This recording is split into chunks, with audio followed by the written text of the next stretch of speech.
बिस्मिल्लाहिर्रहमानिर्रहीम। अस्सलाम वालेकुम डियर स्टूडेंट्स। आज का लेक्चर हमारा सेकंड चैप्टर का थर्ड लेक्चर है। फर्स्ट और सेकंड लेक्चर में हमने ओहम लॉ पे बात की थी और ओहम लॉ से रिलेटेड जितनी भी बातें थी रेजिस्टेंस पे, रेजिस्टिविटी पे, वो बातें हमने क्लियर की थी।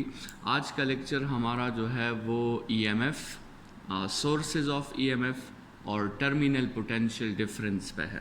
ठीक है, तो ये भी आपका एक लॉन्ग क्वेश्चन बन सकता है कि आप जो है एक्सप्लेन करें ईएमएफ को और साथ में टर्मिनल पोटेंशियल डिफरेंस को एक्सप्लेन करें।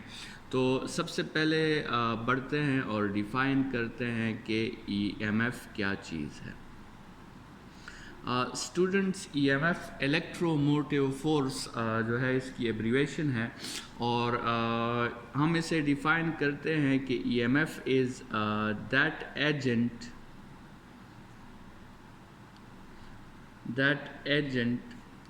which can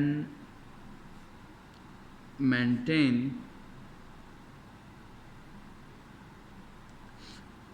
a constant current in the circuit।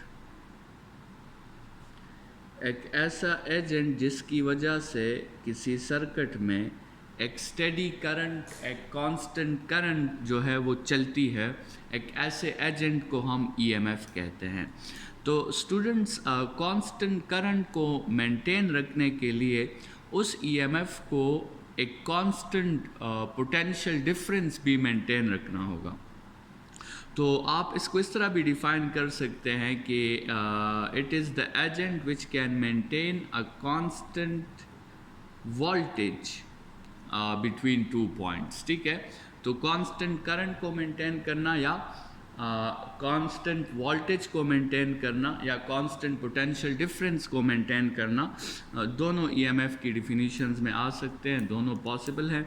और स्टूडेंट्स, कांस्टेंट वोल्टेज को जो है डेवलप करने के लिए उस ईएमएफ में ये एबिलिटी होनी चाहिए कि वो चार्ज पे वर्क भी करें from low to high.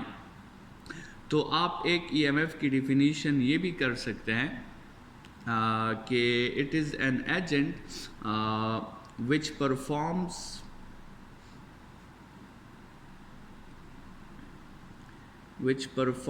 Work per unit test charge by bringing it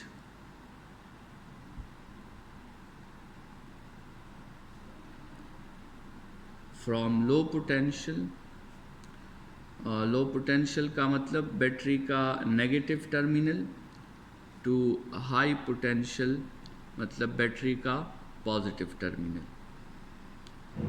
ठीक है, सो ईएमएफ वो एजेंट है जो क्या काम करेगा, जो चार्ज को लो पोटेंशियल से उठाएगा और उसे हाई पोटेंशियल तक पहुंचा के उस पर वर्क करेगा। ठीक है, तो यहाँ से जो है आपको ईएमएफ का मैथमेटिकल फॉर्म जो है वो भी मिल सकता है। ईएमएफ के लिए हम सिंपल यूज़ करते हैं ई, और ई की डिफिनीशन है work done per unit test charge. ठीक है, ये वही टॉपिक है जिसको चैप्टर नंबर 1 में हमने इलेक्ट्रिक पोटेंशियल का नाम दिया था। ठीक है, सो ईएमएफ असल में क्या है, इलेक्ट्रिक पोटेंशियल है। ठीक है, so it is defined as work done per unit test charge. इसका जो एसआई यूनिट है वो है 1 वोल्ट, और 1 वोल्ट इक्वल होता है 1 जाउल पर 1 कूलम। ठीक है स्टूडेंट्स, अगर एक बैटरी है और उसकी ईएमएफ की वैल्यू 1 वोल्ट है, तो इसका मतलब ये है कि वो बैटरी 1 जाउल का वर्क कर सकती है ऑन 1 कूलम चार्ज।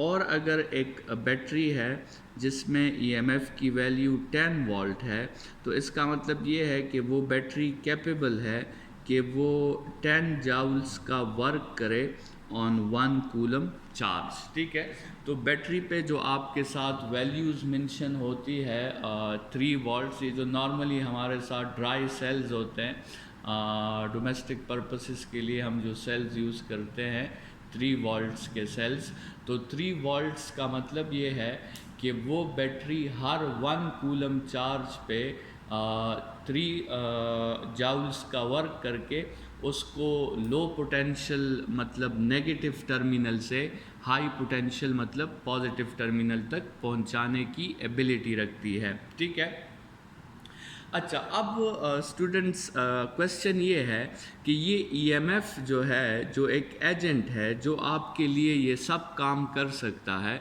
इस ईएमएफ को सर्किट में भेजने के लिए या ईएमएफ को सर्किट में प्रोड्यूस करने के लिए आपने सर्किट में एक सोर्स ऑफ ईएमएफ लगाना होता है। तो अब बात करते हैं सोर्सेज ऑफ ईएमएफ पे। ठीक है, ईएमएफ को प्रोड्यूस करने के लिए हमने हमेशा क्या लगाना है, एक सोर्स ऑफ ईएमएफ लगाना है। मतलब आप इसको इस तरह समझें कि लेट्स सपोज पहले आपने फ़र्ज़ करें विटामिन सी की खुसूसियात पढ़ी, उसकी एडवांटेजेस पढ़ी, तो अब आपने देखना है कि विटामिन सी आपको कहाँ से मिल सकता है, तो उसके लिए फिर आपको सोर्सेज ऑफ विटामिन सी की तरफ जाना होगा। जिस तरह आपके साथ जो है फिर सिट्रस फ्रूट्स हैं या इस तरह जो है आप उसमें सोर्सेज फिर देखते हैं। ठीक है, तो ईएमएफ को तो हमने डिफ़ाइन कर लिया कि वो आपके लिए कांस्टेंट करंट मेंटेन कर सकता है, ईएमएफ आपके लिए कांस्टेंट पोटेंशियल डिफरेंस मेंटेन कर सकता है, ईएमएफ आपके लिए चार्ज पे वर्क कर सकता है from low potential to high potential. लेकिन ये ईएमएफ आपको कहाँ से मिलेगा, तो उसके लिए आपके साथ है सोर्सेज ऑफ ईएमएफ। स्टूडेंट्स, एक ऐसे सोर्स को हम सोर्स ऑफ ईएमएफ कहते हैं जिसमें वर्क करने की एबिलिटी हो। ठीक है, जो चार्ज पे वर्क कर सके और उसे लो से हाई तक पहुंचा सके। और अगर वो चार्ज पे वर्क कर सकता है वो सोर्स, तो इसका मतलब फिर उस सोर्स के अंदर कोई ना कोई फॉर्म की स्टोर्ड एनर्जी जो है वो होनी चाहिए, ताकि उस एनर्जी को यूज़ करके एक सोर्स जो है वो चार्ज पे वर्क कर सके और वही वर्क जो है फिर उसी सर्किट में कांस्टेंट करंट प्रोड्यूस करने के लिए जो है चार्ज को मजबूर करता है। तो सोर्सेज ऑफ ईएमएफ में लेट्स सपोज हम सबसे पहले बात कर लेते हैं बैटरी की और या सेल की। ठीक है, बैटरी या सेल, ये जब भी आप सर्किट में लगाते हैं तो ये बैटरी या सेल आपके लिए ईएमएफ डेवलप करता है। ठीक है, और उसी ईएमएफ की वजह से फिर सर्किट में करंट चलती है। तो असल में ये बैटरी और सेल में क्या है, बैटरी और सेल में असल में स्टोर्ड एनर्जी है। ठीक है, ये वो स्टोर्ड एनर्जी के थ्रू ये क्या करता है, ये चार्ज पे वर्क करता है, और जब ये चार्ज पे वर्क करता है तो वही वर्क कन्वर्ट हो जाता है इलेक्ट्रिकल एनर्जी में। ठीक है, तो स्टोर्ड एनर्जी बैटरी में कौन सी है, बैटरी में स्टोर्ड एनर्जी जो है वो केमिकल एनर्जी है। ठीक है, बैटरी में केमिकल एनर्जी पहले से होती है और वो केमिकल एनर्जी के हेल्प से जो हमने अभी डिफ़ाइन किया कि ईएमएफ क्या करता है, work done per unit charge, तो वही स्टोर्ड एनर्जी के हेल्प से वो चार्ज पे वर्क करता है और चार्ज पे जब वो वर्क करता है तो चार्ज को लो से पहुंचा देता है हाई पे। तो जब चार्ज लो से हाई तक पहुंच जाता है तो उस चार्ज में कौन सी एनर्जी स्टोर हो जाती है, इलेक्ट्रिक पोटेंशियल एनर्जी स्टोर हो जाती है, जिसको हम इलेक्ट्रिकल एनर्जी कहते हैं। ठीक है, अच्छा, इसी तरह स्टूडेंट्स आपने नाम सुना होगा सोलर सेल का, सोलर सिस्टम या सोलर सेल। सोलर सेल और सोलर सिस्टम क्या करता है, ये लाइट एनर्जी को लाइट एनर्जी के हेल्प से ये वर्क करता है और वो वर्क जो है वो किस में कन्वर्ट हो जाती है, वो इलेक्ट्रिकल एनर्जी में कन्वर्ट हो जाती है। ठीक है, अच्छा, इसके अलावा जो है आपके साथ देखें नंबर 3 में जनरेटर आ जाता है। जनरेटर जो है वो भी ईएमएफ का एक सोर्स है, और जनरेटर भी आपके साथ केमिकल एनर्जी के हेल्प से इलेक्ट्रिकल एनर्जी प्रोड्यूस करता है। केमिकल एनर्जी उसमें आपने या पेट्रोल डालना है या सीएनजी के हेल्प से उसे आपने रन करना है, तो वो केमिकल एनर्जी है, तो केमिकल एनर्जी के थ्रू वो वर्क करेगा और वो वर्क कन्वर्ट हो जाएगा इलेक्ट्रिकल एनर्जी में। ठीक है, तो हम ऐसे डिवाइस को सोर्स ऑफ ईएमएफ कहेंगे जो डिवाइस चार्ज पे वर्क करने की एबिलिटी रखता हो, और इसलिए उस सोर्स ऑफ ईएमएफ में पहले से एनर्जी का स्टोर होना या एनर्जी का उस डिवाइस में आना जो है वो ज़रूरी है, क्योंकि एनर्जी होगी तो वर्क होगा। एनर्जी को हम डिफाइन ही इस तरह करते हैं कि it is the ability to do work. ठीक है, वर्क करने की सलाहियत को हम एनर्जी कहते हैं। तो स्टूडेंट्स, यहाँ तक तो हमने डिस्कस कर लिया ईएमएफ को और सोर्सेज ऑफ ईएमएफ को। अच्छा, ये जो हमने स्टूडेंट्स ये 3 सोर्सेज पढ़े हैं, ये ऐसे सोर्सेज हैं कि आपको ये बैटरी में नज़र आएंगे। मतलब इन सोर्सेज को हम कह सकते हैं कि they are physical sources of EMF. ठीक है, ये क्या है? ये फिज़िकल सोर्सेज ऑफ ईएमएफ है। ठीक है, और इसकी वजह से जो ईएमएफ बनती है उसके लिए आपने वर्ड यूज़ करना है ईएमएफ प्रोड्यूस्ड। ठीक है, लेकिन स्टूडेंट्स थोड़ा सा मैं आपको आइडिया दे रहा हूँ यहाँ पे, एक और भी सोर्स है ईएमएफ का जो हम चैप्टर नंबर 14 में फिर डिस्कस करेंगे, और उस सोर्स ऑफ ईएमएफ को कहा जाता है change in flux, change in magnetic flux. ठीक है, अच्छा, इसकी वजह से भी आपके साथ ईएमएफ बन जाता है, लेकिन उस ईएमएफ के साथ फिर हम ईएमएफ प्रोड्यूस्ड की बात नहीं करेंगे, उस ईएमएफ के लिए हम ईएमएफ इंड्यूस्ड की बात करेंगे, क्योंकि ये जो सोर्स है ये बज़ाहिर हमें नज़र नहीं आता, ये एक फ़िज़िकल सोर्स नहीं है, ये असल में एक लॉजिकल सोर्स आप इसे कह सकते हैं। तो ये सोर्स आपको नज़र नहीं आएगा, लेकिन सर्किट में फिर भी ईएमएफ जो है वो बनना शुरू हो जाएगी। तो उस ईएमएफ के लिए फिर हम प्रोड्यूस्ड का वर्ड यूज़ नहीं करेंगे, बल्कि उस ईएमएफ के लिए हम फिर इंड्यूस्ड का वर्ड यूज़ करेंगे। ठीक है, तो नेक्स्ट की तरफ, स्लाइड की तरफ बढ़ते हैं और डिस्कस करते हैं कि आपके साथ जो है टर्मिनल पोटेंशियल डिफरेंस क्या चीज़ है।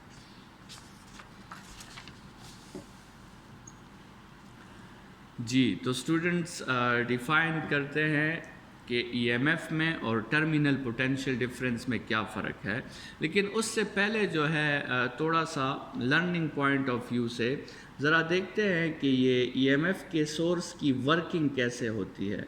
लेट्स सपोज हम हेडिंग दे देते हैं वर्किंग ऑफ अ बैटरी या वर्किंग ऑफ अ सेल। ठीक है, तो इस वर्किंग को थोड़ा समझने की कोशिश करें। कंसिडर करें कि आपके साथ 2 रेजिस्टर्स हैं, और वो 2 रेजिस्टर्स जो हैं एक बैटरी के साथ कनेक्ट हैं, प्लस माइनस। ठीक है, और ये जो बैटरी है, इस बैटरी की वैल्यू जो है आपके साथ जो इसकी ईएमएफ है उसकी वैल्यू है 100 वोल्ट। अब 100 वोल्ट का मतलब है 100 जाउल्स पर 1 कूलम। ठीक है, अब इसका क्या मतलब है? इसका मतलब ये है कि ये बैटरी जो है ये क्या करेगी, ये नेगेटिव टर्मिनल से, जो कि नेगेटिव टर्मिनल क्या है, लो पोटेंशियल है, और पॉजिटिव टर्मिनल क्या है, हाई पोटेंशियल है। ये बैटरी क्या करेगी, ये नेगेटिव टर्मिनल से 1 कूलम का चार्ज उठाएगी। ठीक है, और उसको, उस चार्ज को नेगेटिव से पहुंचा देगी, उस 1 कूलम चार्ज को वो नेगेटिव से पॉजिटिव की तरफ पहुंचा देगी, मतलब लो पोटेंशियल से उसे हाई पोटेंशियल तक पहुंचा देगी। और इस दौरान ये बैटरी उस पर कितना वर्क करेगी, ये बैटरी उस पर 100 जाउल्स का वर्क करेगी। तो यहाँ पे इस पॉइंट पे अगर बैटरी का पोटेंशियल 0 वोल्ट था तो इस पॉइंट पे उस चार्ज का पोटेंशियल वो क्या हो जाएगा, वो 100 वोल्ट हो जाएगा। मतलब उस चार्ज के साथ 100 जाउल्स की एनर्जी आ जाएगी, ठीक है। और वो एनर्जी किस फॉर्म में होगी, वो एनर्जी होगी पोटेंशियल एनर्जी के फॉर्म में, ठीक है। अब ये चार्ज क्या करेगा, ये चार्ज इस सर्किट में, आउटपुट सर्किट में उसी पोटेंशियल एनर्जी को काइनेटिक में कन्वर्ट करके वापस इस लो की तरफ पहुंचेगा और बैटरी फिर उस पर वर्क करेगी, चार्ज फिर वापस लो की तरफ आएगा। तो ये प्रोसेस है। अच्छा, अब ये चार्ज जब रवाना हुआ यहाँ से लेकर यहाँ तक पहुंचा, ये पॉजिटिव चार्ज 1 कूलम का यहाँ तक पहुँच गया, ठीक है। अच्छा, तो ये जो वायर है इसमें भी आपके साथ लॉसेस होंगी। इस 1 कूलम चार्ज की जो 100 जाउल्स की एनर्जी है वो एनर्जी इन वायर्स में ज़ाया होगी, लेकिन फ़िलहाल हम उस लॉसेस को कंसिडर नहीं कर रहे। तो यहाँ तक जब चार्ज पहुँचेगा तो इसका पोटेंशियल वही 100 वोल्ट रहेगा और इसकी एनर्जी वही 100 जाउल्स रहेगी। तो ये अपनी पहली एनर्जी जिसे ये यूज़ करेगा या जिसे ये ज़ाया कर देगा वो इस रेजिस्टर में ज़ाया करेगा। तो कंसिडर करें कि इस रेजिस्टेंस की वैल्यू के मुताबिक इसने 40 जाउल्स की एनर्जी यहाँ पे ज़ाया कर दी और वो एनर्जी इस रेजिस्टर के फंक्शन के मुताबिक, अगर ये रेजिस्टर एक फ़ैन है तो वो 40 जाउल्स की एनर्जी काइनेटिक में कन्वर्ट हो गई होगी। अगर ये रेजिस्टर एक हीटर है तो वो 40 जाउल्स की एनर्जी हीट में कन्वर्ट हो गई होगी। अगर ये रेजिस्टर एक लाइट है तो वो 40 जाउल्स की एनर्जी लाइट में कन्वर्ट हो गई होगी। बहरहाल यहाँ पे 40 जाउल्स की एनर्जी यूज़ हुई, मतलब हम कहते हैं कि यहाँ पे 40 वोल्ट का क्या हो गया, 40 वोल्ट का ड्रॉप हो गया। तो जब वो पॉजिटिव चार्ज इस एक रेजिस्टर से गुजरेगा तो इसका पोटेंशियल जो होगा वो फिर 100 वोल्ट नहीं रहेगा बल्कि वो 60 वोल्ट रह जाएगा, क्योंकि 40 वोल्ट का तो उसने जो है ड्रॉप कर दिया है। अब ये 60 वोल्ट का पोटेंशियल ये वो कहाँ यूज़ करेगा, ये वो इस दूसरे रेजिस्टर में यूज़ करेगा। तो वो 60 वोल्ट का ड्रॉप यहाँ पे भी आ गया और 60 जाउल्स की एनर्जी यहाँ पे यूज़ हो गई।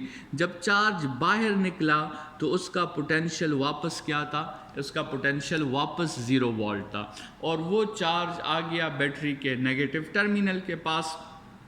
बैटरी के नेगेटिव टर्मिनल ने फिर उस पर वर्क किया और ये प्रोसेस जो है ये कंटिन्यू रहा। ये जो स्टूडेंट्स बैटरी जो काम करती है हम उसको कहते हैं कि बैटरी चार्ज के साथ क्या करती है, बैटरी चार्ज के साथ पोटेंशियल का राइज लाती है। और ये इक्विपमेंट्स क्या काम करते हैं, ये उस चार्ज के साथ पोटेंशियल का ड्रॉप लाते हैं।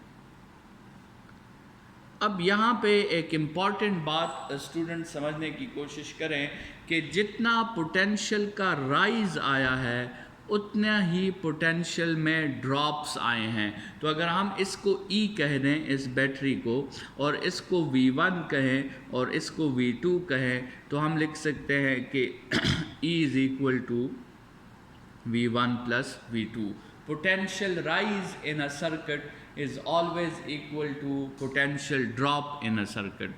और ये अगर आप स्टूडेंट्स इस स्टेटमेंट को देखें तो असल में ये स्टेटमेंट क्या है, ये law of conservation of energy है,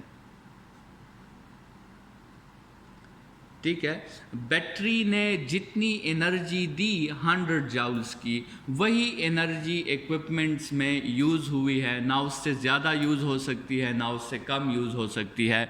तो इसका मतलब ये है कि ये असल में law of conservation of energy है। और स्टूडेंट्स इसी स्टेटमेंट को हम इस चैप्टर के लास्ट लॉन्ग क्वेश्चन में मेरे ख्याल में इसी को हम कहेंगे KVL। इसको कहा जाता है किरचॉफ्स वोल्टेज लॉ, ठीक है। लेकिन बहरहाल ये हमने डिस्कस कर ली वर्किंग ऑफ बैटरी, ठीक है।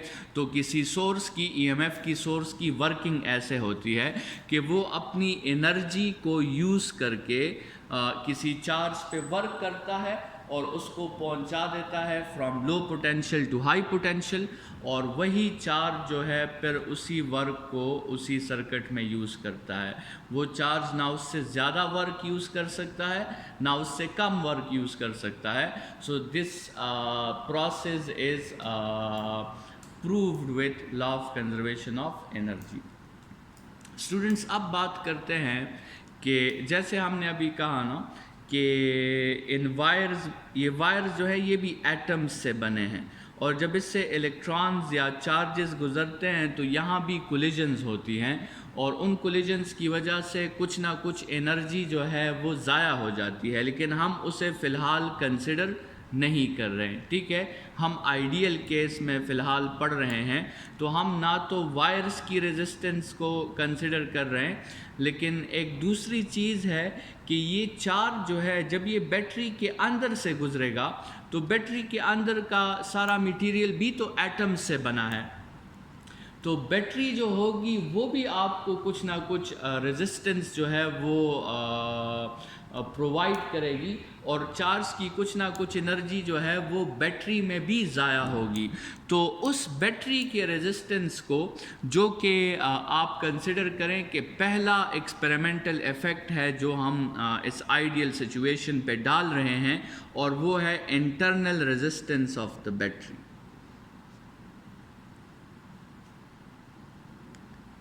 इंटरनल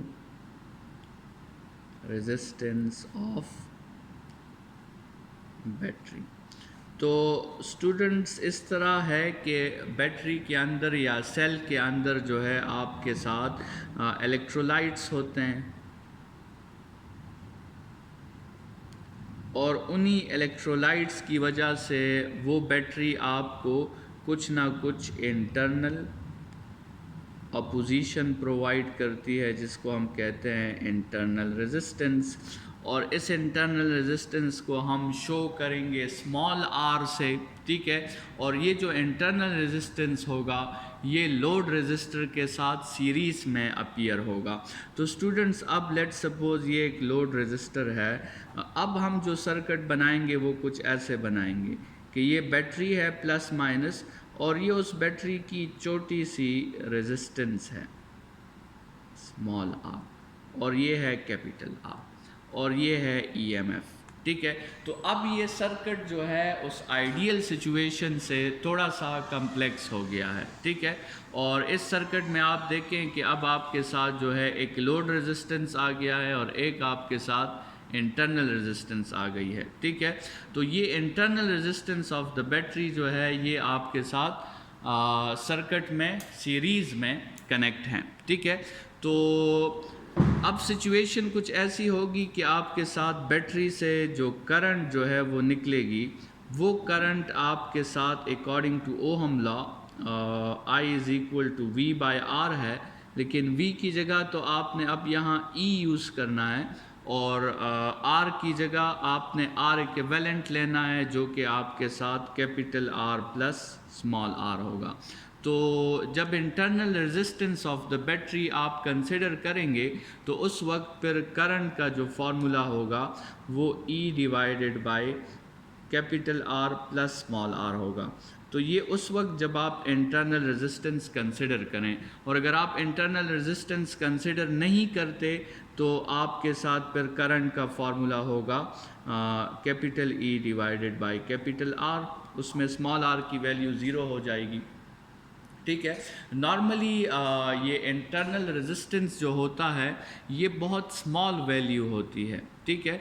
तो इसको कंसिडर करना या कंसिडर ना करना, इससे इतना फ़र्क जो है रिज़ल्ट पे नहीं पड़ता, ठीक है। लेकिन अगर एक्यूरेसी आपकी रिक्वायरमेंट है, प्रिसीजन आपकी रिक्वायरमेंट है, तो फिर इंटरनल रेजिस्टेंस को कंसिडर कर लेना चाहिए। तो इंटरनल रेजिस्टेंस जो है वो हमने डिफ़ाइन किया कि आपके साथ जो बैटरी के अंदर केमिकल्स होते हैं, जो इलेक्ट्रोलाइट्स होते हैं, वो केमिकल्स और इलेक्ट्रोलाइट्स भी एटम्स से मिलके बने हैं, और वो एटम्स जो हैं आपके साथ जब उससे चार्ज गुज़रता है तो वो एटम्स उसके साथ कोलिजन्स करते हैं, और कोलिजन्स के करने से जो है वो आपको कुछ ना कुछ अपोजिशन प्रोवाइड करते हैं, ठीक है। और उसी अपोजिशन को हमने नाम दिया है इंटरनल रेजिस्टेंस का, ठीक है। और जब आप इंटरनल रेजिस्टेंस कंसिडर करेंगे तो फिर करंट का फार्मूला ये है, अगर इंटरनल रेजिस्टेंस कंसिडर नहीं करेंगे तो फिर करंट का फार्मूला जो है ये वो दूसरा है, ठीक है। अच्छा, अब स्टूडेंट्स इस इंटरनल रेजिस्टेंस को कंसिडर करने के बाद जो है हम अभी डिफाइन करने लगे हैं टर्मिनल पोटेंशियल डिफरेंस को। लेकिन टर्मिनल पोटेंशियल डिफरेंस को डिफाइन करने से पहले ज़रा यहाँ पे आप इस डायग्राम को देखें।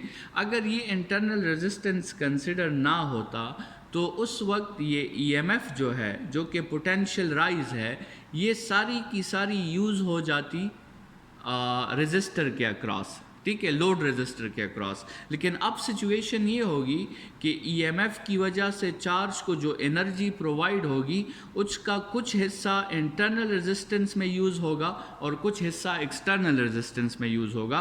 तो जिस तरह हमने अभी थोड़ी देर पहले जो है इस डायग्राम में यहाँ इसको V1 कहा था और इसको V2 कहा था, और फिर हमने इसके लिए जो KVL की स्टेटमेंट है वो लिखी थी।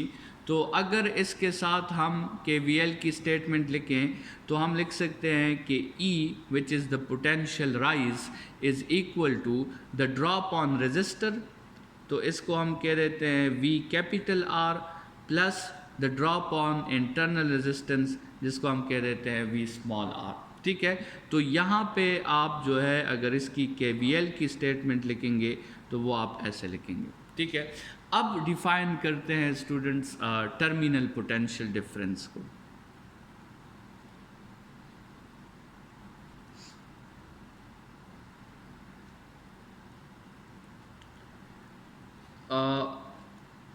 जिस तरह नाम से जाहिर है टर्मिनल पोटेंशियल डिफरेंस, तो इसका मतलब ये हुआ कि ये जो पोटेंशियल है, ये जो पोटेंशियल डिफरेंस है, ये बिटवीन टू पॉइंट्स है, बिटवीन टू पॉइंट्स, ठीक है। मतलब लेट्स सपोज आपके साथ ये एक रेजिस्टर है, तो अगर आप इसके अक्रॉस पोटेंशियल डिफरेंस फाइंड करोगे इस रेजिस्टर के अक्रॉस, तो आपने एक पॉइंट ए कंसिडर करना है, एक पॉइंट बी कंसिडर करना है, और पॉइंट ए और पॉइंट बी के अक्रॉस आपने एक वोल्ट मीटर लगाना है, ठीक है। पॉइंट ए और पॉइंट बी के अक्रॉस जब आप एक वोल्ट मीटर लगाओगे तो आप पॉइंट ए और पॉइंट बी के दरमियान पोटेंशियल डिफरेंस जो है फाइंड कर लोगे। अब ये वोल्ट मीटर करेगा क्या? ये वोल्ट मीटर पॉइंट ए के पोटेंशियल को लेट्स सपोज वी ए कह दें, पॉइंट बी के पोटेंशियल को वी बी कह दें, तो ये वोल्ट मीटर जो आपको वोल्टेज की वैल्यू देगा, ये असल में क्या करेगा? V B minus V A करेगा, ठीक है।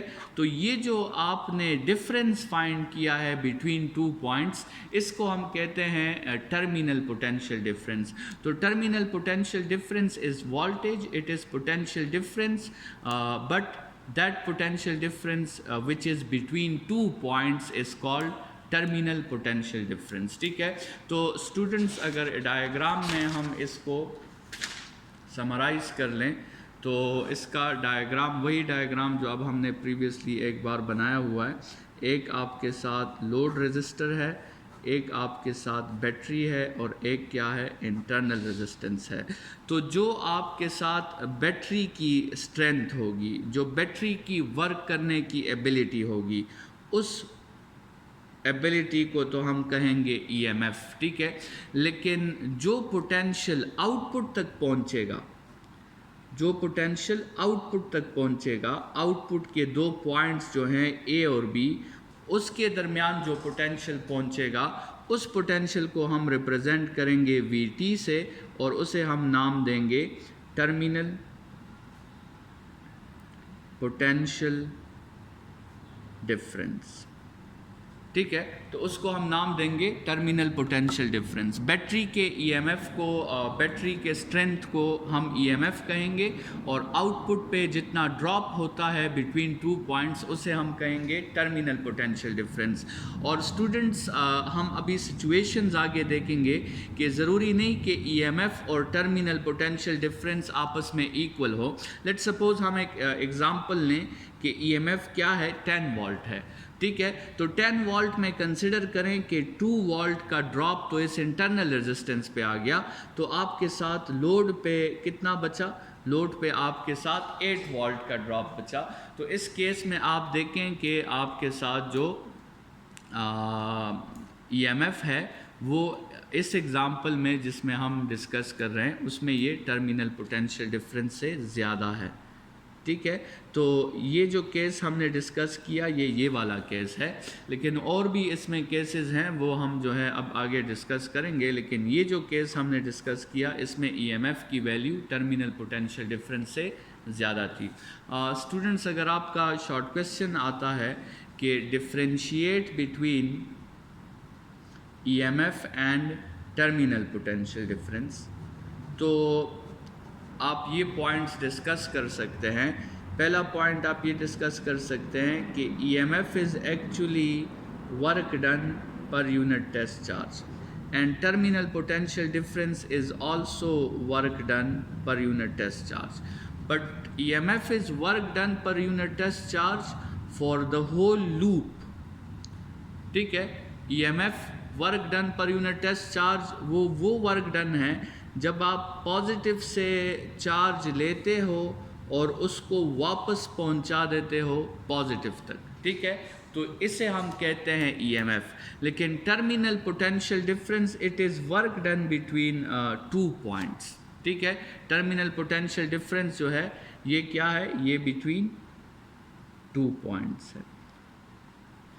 ईएमएफ जो है वो work done per unit test charge है for the whole loop, and terminal potential difference is work done per unit test charge but only between 2 points। ठीक है, ये पहला डिफरेंस हो गया, मतलब यूनिट दोनों का सेम है। ईएमएफ का यूनिट भी वोल्ट है और टर्मिनल पोटेंशियल डिफरेंस का यूनिट भी वोल्ट है।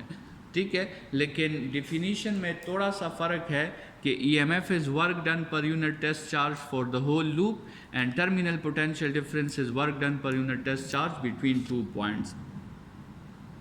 अच्छा स्टूडेंट्स, हमने पहले ही बात की कि बैटरी जो है जिसके स्ट्रेंथ को हम ईएमएफ कहते हैं वो क्या करती है, वो नॉन इलेक्ट्रिकल एनर्जी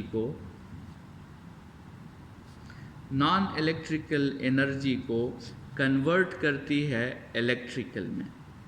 ठीक है, अभी हमने सोर्सेज ऑफ ईएमएफ में देखा कि सेल केमिकल एनर्जी को इलेक्ट्रिकल में कन्वर्ट करता है, सोलर सेल लाइट एनर्जी को इलेक्ट्रिकल में कन्वर्ट करता है। लेकिन ये जो आउटपुट है, जो टर्मिनल पोटेंशियल डिफरेंस है, ये इसका उल्टा करता है, ये इलेक्ट्रिकल को कन्वर्ट करता है नॉन इलेक्ट्रिकल में।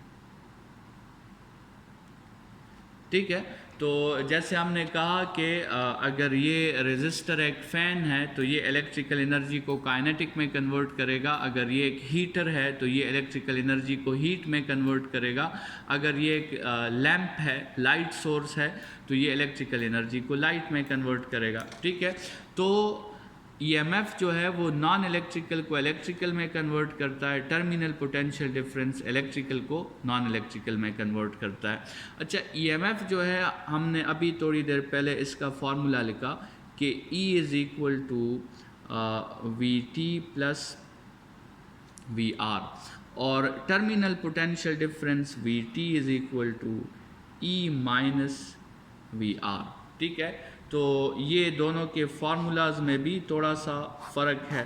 ठीक है, तो ये आपके साथ जो है ईएमएफ के दरमियान और टर्मिनल पोटेंशियल डिफरेंस के दरमियान कुछ डिफरेंसेस हो गए। आज का लेक्चर यहाँ पे वाइंड अप करते हैं। कल के लेक्चर में हम टाइप्स ऑफ सर्किट्स पढ़ेंगे और टाइप्स ऑफ सर्किट्स के साथ फिर रिलेटेड जो है हर सर्किट के ईएमएफ का उसके पोटेंशियल डिफरेंस के साथ क्या ताल्लुक़ है वो ताल्लुक़ डिस्कस करेंगे। ठीक है, आज के लेक्चर के लिए इतना ही। Thank you students.